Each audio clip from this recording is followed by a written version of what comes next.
For over a year, I've been playing on Lichess, and on the uncommon occasion that I do play on chess.com, I'm fortunate enough to have free membership because of this YouTube channel. But something happened recently that changed my perspective on a lot of things, and even opened my eyes to something that I was otherwise completely unaware of. My chess.com membership on my speedrun account happened to run out. It's the account I used to make YouTube videos on, with the most recent one being where I played the French defense for 30 days to see how much elo I would gain. If you want to check that video out, I'll leave it in the description below. But during those 30 days, I experienced just how many paywalls were actually on the website. It's something that I wanted to bring up in a video because I feel like a lot of my audience nowadays are Lichess users that don't really use chess.com too much and probably don't know just how bad it's got. In today's video, I'm going to be trying out every single feature on chess.com without paying for their membership. I want to see just how far you can actually go on the website before you're met with a prompt to pay. We'll be going through gameplay, analysis, puzzles, practice modes, and any other part of the website that requires some form of membership to see just how egregious it becomes. With all that being said, let's start by simply playing a game.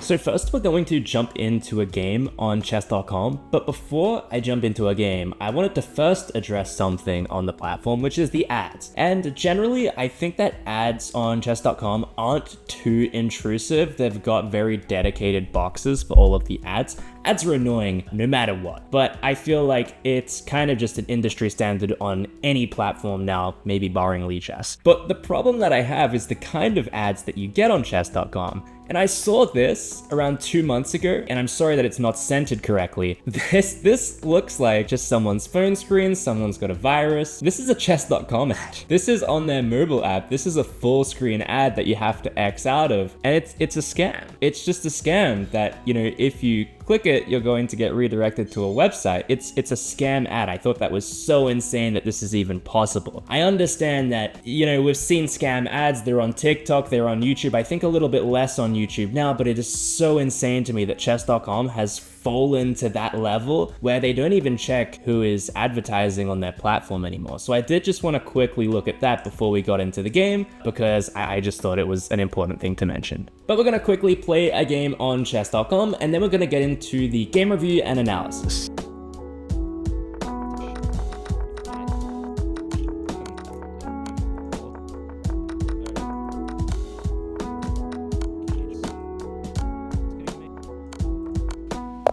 That's checkmate. Okay, so we've just finished the game and we go to analyze it. You'll see if I click here on game review, it prompts me to upgrade my membership to access the chess.com game review feature, which we all know. You can get 1 game per day before you are forced to pay. And we all know that's a thing. To get game reviews, you have to pay for premium, and I have no problem with that because it's legal and it's fine.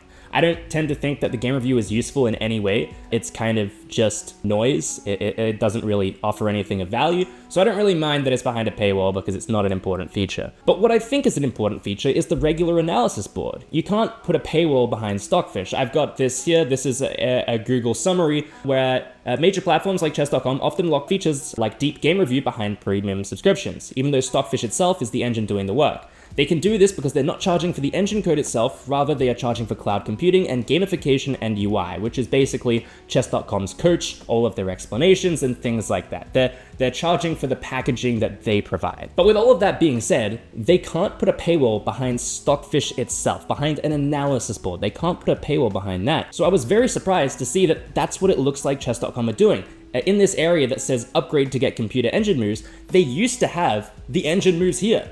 And you used to be able to just go from this screen, play e4, and click through the game, and you would get the engine moves as responses. But they can't legally do this. And it's because they're technically not doing it, they're just tricking you into thinking that they are. Because they want you to upgrade to their premium subscription, and when in reality, the button is just down here. You can click self-analysis and it'll bring you to an analysis board, where again, we can just go through all of our moves and you can see on the side of the board, we've got all of the engine evaluation. I thought this was just a really slimy marketing tactic because it's just deception. Putting a prompt to upgrade your subscription where an old feature used to be implies that you cannot use the feature anymore unless you upgrade your subscription. So essentially chess.com are just tricking people into paying for their subscription for something that they can get for free. I just thought this was kind of lame. This is really the only restriction when it comes to playing games on chess.com in terms of paying for their membership. This is the only thing that you can't get. The game review mainly, and you also get the ads. But yeah, I thought that one inclusion of chess.com prompting you to upgrade was just a really slimy feature that I wanted to include in today's video. We can move on to their puzzle feature, which hilariously just reminds me of Candy Crush. I don't know if anyone's played that game before, or if it's just I'm reaching Unk status maybe, but you can click solve puzzles, and we can do a couple of puzzles together. These are pretty low-rated puzzles. They're pretty easy because I'm on my alt account, which I don't really do puzzles. And we can see I've done a puzzle. It has some nice graphics. These are relatively new, or at least the last time I tried puzzles on chess.com, these did not exist.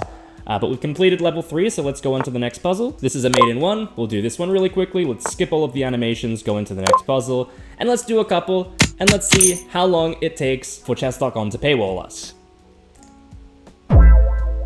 Oh, it took 3 puzzles. We can do 3 puzzles on chess.com per day before you're hit with a paywall. Considering that you can do better puzzles on Lichess for free, this is just insane to me. 3 is such a low number. You may as well not do it. It's milking the chess.com subscription, and it seems so disingenuous because you can get these things for absolutely free elsewhere. It's not really a perk of the website. They're not offering you anything. You're offering them something, which is your paid money. The same thing applies to puzzle rushes, which my editor will skip through really quickly.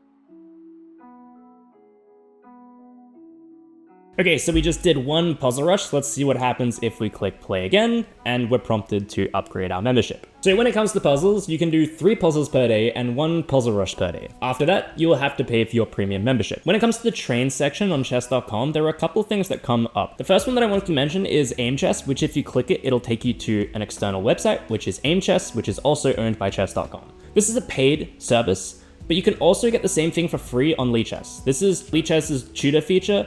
It's, in my opinion, slightly better than Aim Chess anyway, and it's in beta, so it's not even fully done yet, and it's the exact same service, except you get it completely free. We can also go to Practice, which chess.com has, and this one really surprised me. I don't even know how they're allowed to do this, but you can go to Master Games, and let's go Classic Games, for example. I did a couple. You can kind of go through these and look through these famous games, Pulse and Morphy, Dubov, Karyakin, but if you scroll down a little bit, they've paywalled Master Games. Sorry, my face cam is in the way. Fischer Larsen 1958 is locked, and if you click on it, you have to pay.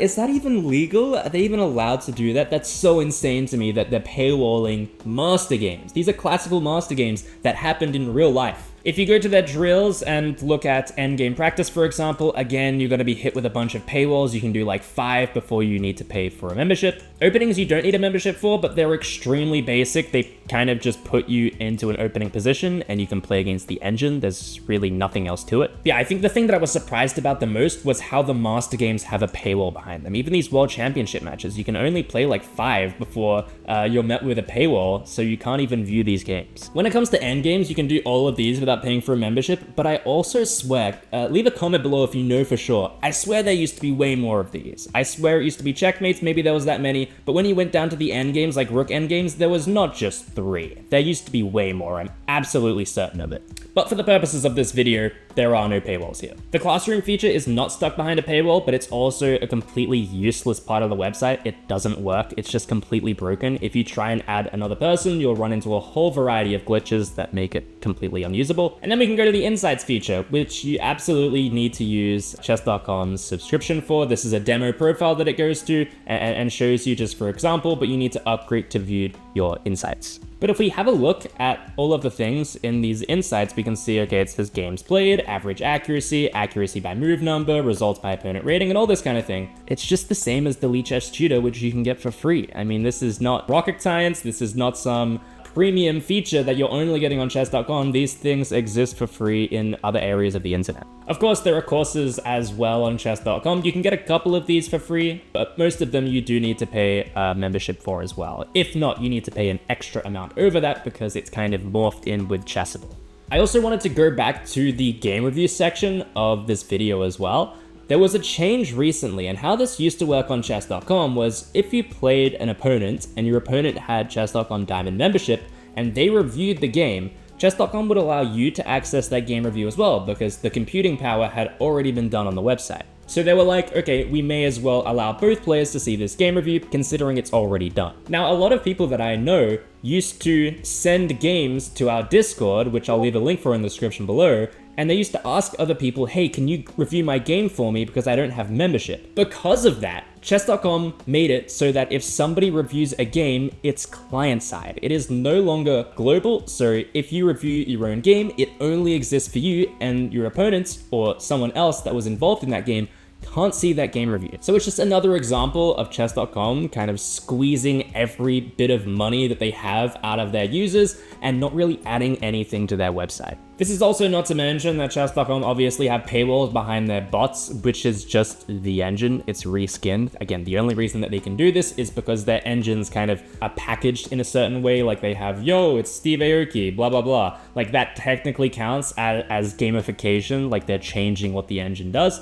But you can basically play 3 bots in the intermediate section before all of them are paywalled off, which isn't a huge deal considering these bots don't really do anything. Like there's no difference between playing this 1000 elo bot and this 1000 elo bot. There is zero difference. It's just a reskinned engine, but it's sort of a nothing thing. Like this doesn't add to the experience of your subscription. You're just adding in fluff that doesn't mean anything. If today's video seemed a little bit patchy, it's kind of because there were a whole bunch of topics that have been building up over a certain amount of time that I wanted to put into a video, but they kind of weren't big enough topics to make a dedicated video for. So I thought I would make today's video so I could put them all in one. If you do want to get better at chess, and you've now realized that chess.com doesn't really offer too much, just go play on Lichess. It's completely free. You don't have to take my word for it because it's completely free, and it has all of the features that chess.com does, but even better. There's literally not a single thing that chess.com asks you to pay for that you can't find for free somewhere else on the internet. I know I talk about chess.com a lot on this channel and I'm very critical of them, but I feel like with the amount of shit they get away with and get up to, it's kind of difficult to not make videos on it. But anyway, I promise that this is the last chess.com video I'm going to make for a while. We'll have other content out on the channel this month, but I hope you all did enjoy today's video,